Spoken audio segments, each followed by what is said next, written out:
Caros Cairinês, sejam todos bem-vindos ao canal Vamos Ver. Eu sou o professor Marcos e neste vídeo eu vou tentar responder a 3 questões. Deus aprova o Espiritismo? Qual a recomendação? E o que a Bíblia diz? Vamos ver.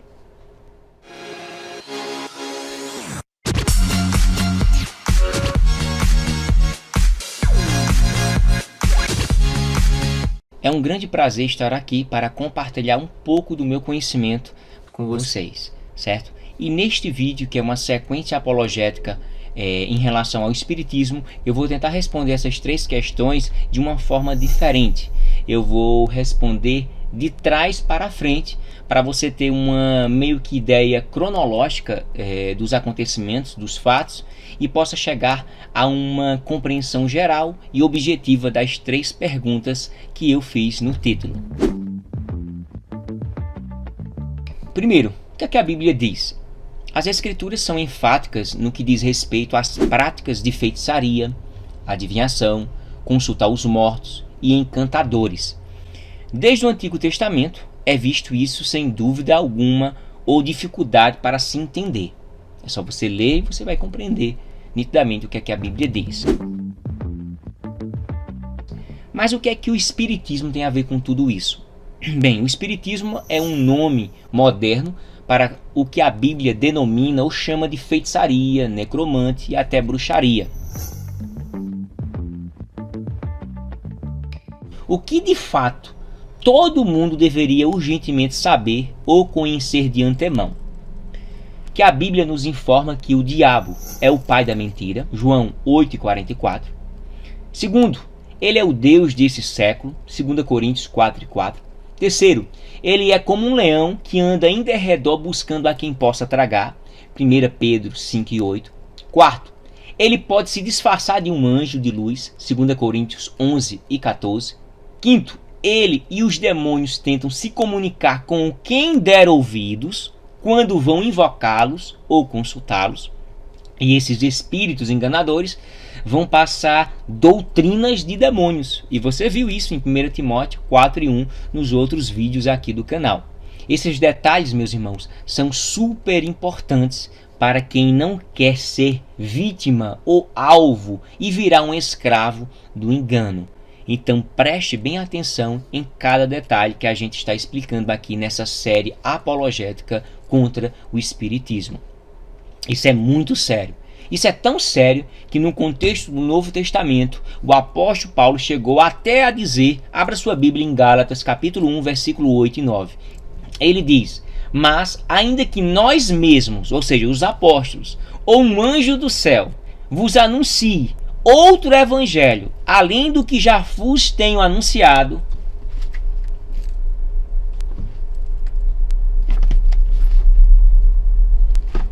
seja anátema. Assim como já vulo dissemos, agora de novo também vulo digo, se alguém vos anunciar outro evangelho, além do que já recebestes, seja anátema. Maldição, vergonha, opróbrio, seja reprovado energicamente, condenação. A coisa é séria, meus irmãos. Segundo, qual a recomendação que a Bíblia diz? Mas para isso, eu gostaria que você pegasse sua Bíblia lá em Deuteronômio capítulo 18, versículo 9 ao 14. Vamos ler juntos, tá certo? Pegue sua Bíblia, em alguns segundos iremos analisar. Pegou sua Bíblia? Beleza. Vou deixar aqui em algum lugar para quem não tem Bíblia no momento, tá certo? Vamos lá. Vamos lá. O título diz: contra os adivinhos e os feiticeiros. Versículo 9. Quando entrares na terra que o Senhor teu Deus te der, não aprenderás. Olha a advertência, viu? Não aprenderás a fazer conforme as abominações daqueles povos. Moisés falou o que aqui? O que é que você entendeu desse texto? O versículo 9. Essa passagem diz o quê? Essa passagem, meus irmãos, é uma grande advertência ao povo de Deus no que tange a questão das práticas espíritas daquelas nações ímpias ao redor dos israelitas.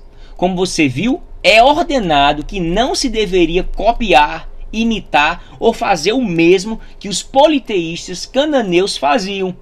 Essas 9 práticas que eu vou falar aqui, no versículo 10 e 11, são destacados 9 práticas abomináveis dos cananeus que não se deveria aprender.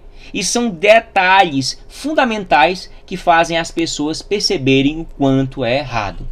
Certo? Vamos ler.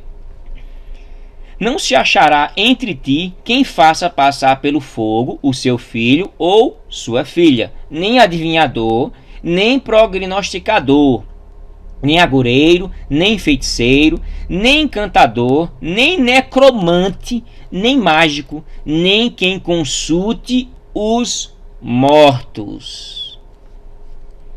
Percebeu que o versículo 10 e 11 está detalhando as 9 práticas abomináveis dos cananeus que eles não deveriam imitar, não deveriam aprender.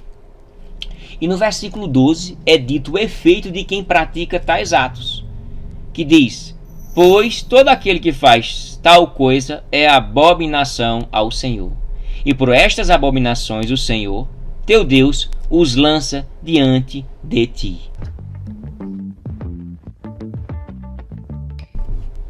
Para o Senhor, essas práticas eram abomináveis, primeiro, porque se baseavam na tentativa de desviar as pessoas de sua revelação, da revelação de Deus. Segundo, porque eram práticas diabólicas. Essas práticas diabólicas, malignas, espíritas, foram a razão principal porque Deus expulsaria os cananeus da terra.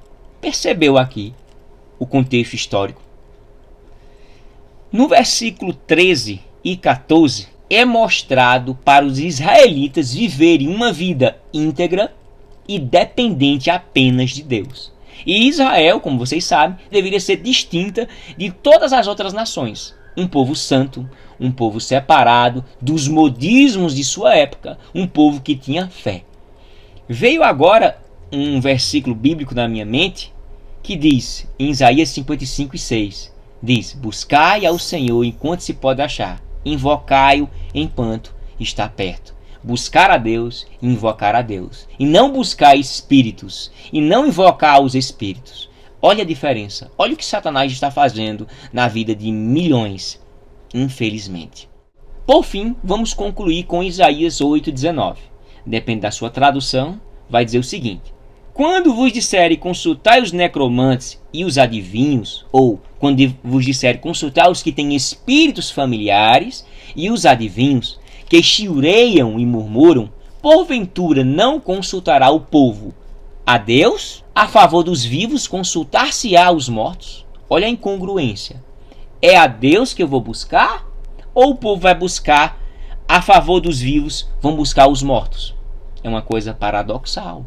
Espíritos familiares, ou seja, aqueles espíritos que se passam por pessoas que já morreram, com a mesma voz muitas vezes, falando fatos que somente as pessoas da família sabem, pessoas conhecem, para enlubriar, enganar aquelas pessoas que estão ali. Porque se você, que Deus o livre, consultasse um espírito e você dissesse alguma pessoa da sua família morreu e você conhecesse a vida dela e tudo, até coisas que foi falado que só pertenciam à família, e esse espírito enganador dissesse a você, com certeza nós no geral, iríamos se surpreender. Realmente é fulano de tal, porque somente a nossa família sabe. Como é que esse espírito ia saber? Espíritos necromantes, espíritos familiares, que se passam por os entes queridos, se passando até com a voz, contando fatos que somente a família sabe, e isso de fato engana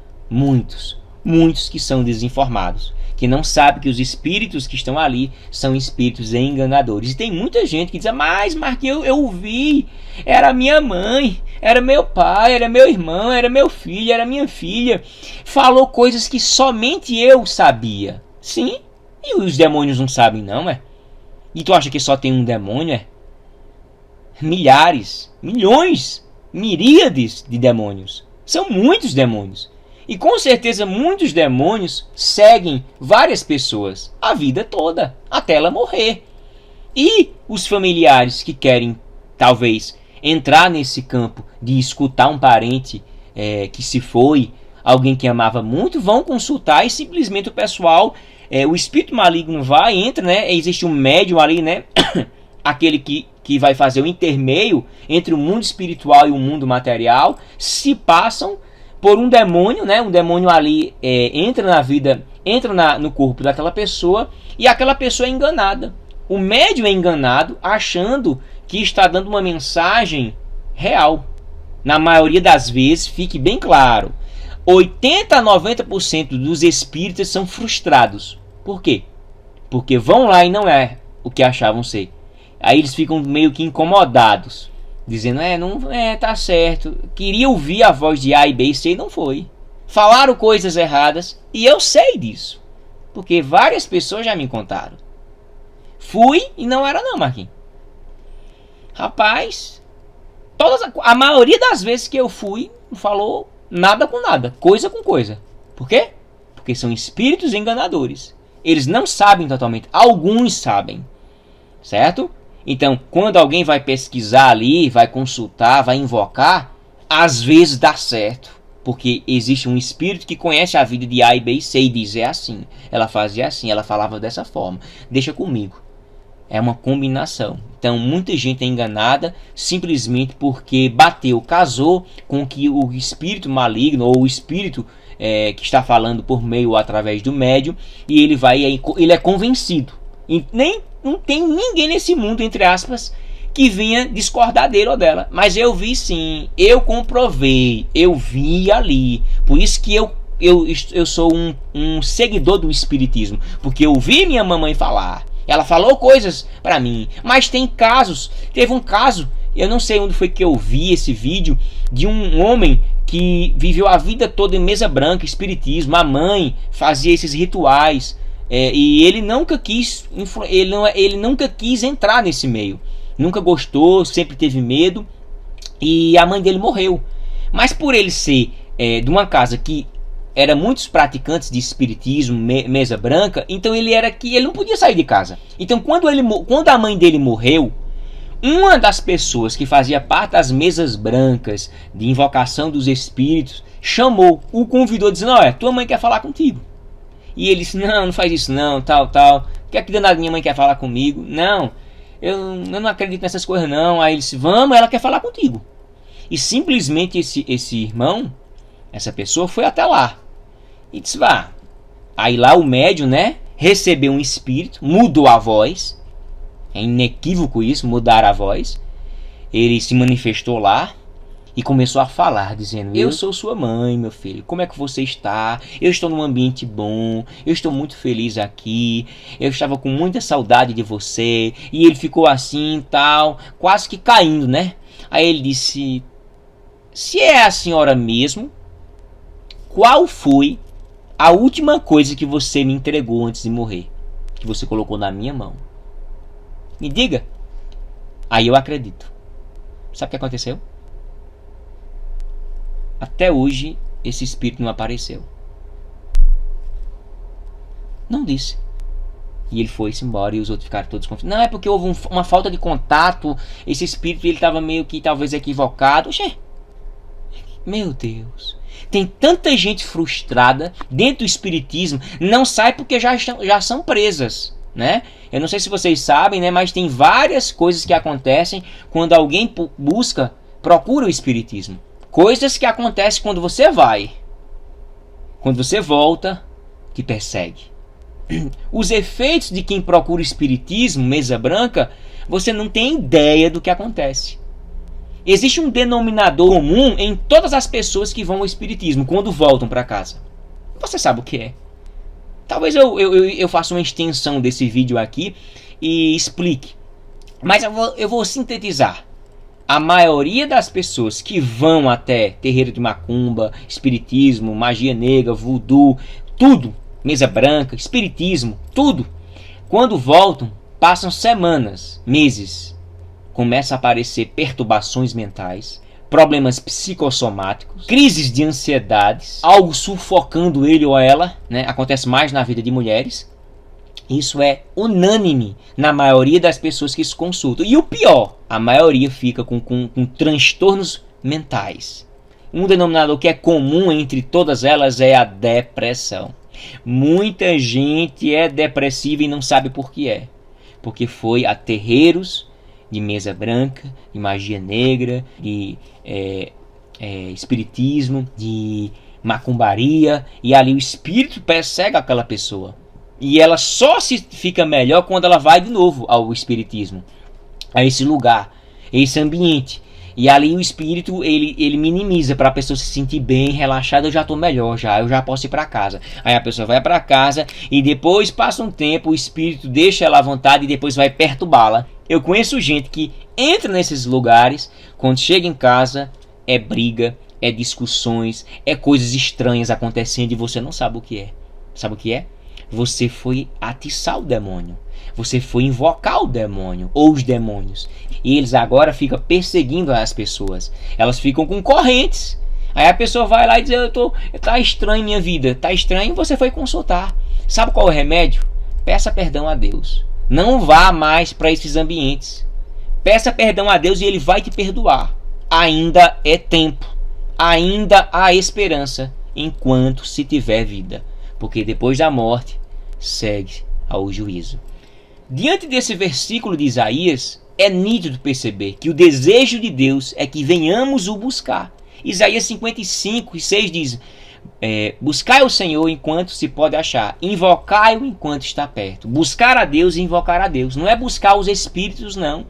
Nem invocar os espíritos, não. Por quê? Porque essa preocupação de Deus. Já parou para pensar? Para não sermos atraídos, fisgados pelos espíritos enganadores, como diz lá em 1 Timóteo 4:1, e começarmos a dar ouvidos a eles e às suas doutrinas de demônios. Olha a preocupação de Deus. 3. Deus aprova o espiritismo? Eu acredito que você já chegou à mesma conclusão que eu. O que a Bíblia diz? Não.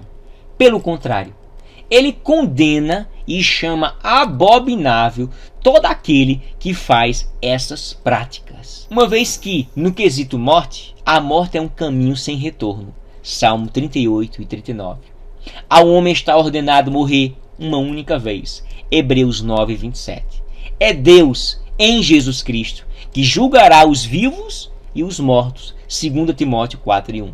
Para mim, o viver é Cristo e o morrer é lucro. Filipenses 1:21. Há um grande abismo entre os vivos e os mortos. Lucas 16:26. Há no card aqui uma pregação que eu fiz sobre o rico e o Lázaro. Eu vou deixar em algum lugar aqui ou até lá embaixo. Consulte, certo? Analise, clique aí e aprenda. No quesito obras sociais como requisito para aperfeiçoamento da alma, diz o seguinte: não pelas obras de justiça que houvéssemos feito, mas segundo a sua misericórdia, nos salvou pela lavagem da regeneração e da renovação do Espírito Santo, que abundantemente Ele derramou sobre nós por Jesus Cristo, nosso Salvador. Tito 3, versículos 5 e 6. Porque somos criação de Deus, realizada em Jesus Cristo, para fazermos boas obras, as quais Deus preparou de antemão para que nós as praticássemos. Efésios 2:10. Pois vocês são salvos pela graça, por meio da fé, e isso não vem de nós ou de vocês, é dom de Deus, não por obras. Por quê? Para que ninguém se glorie. Efésios 2:8 e 9.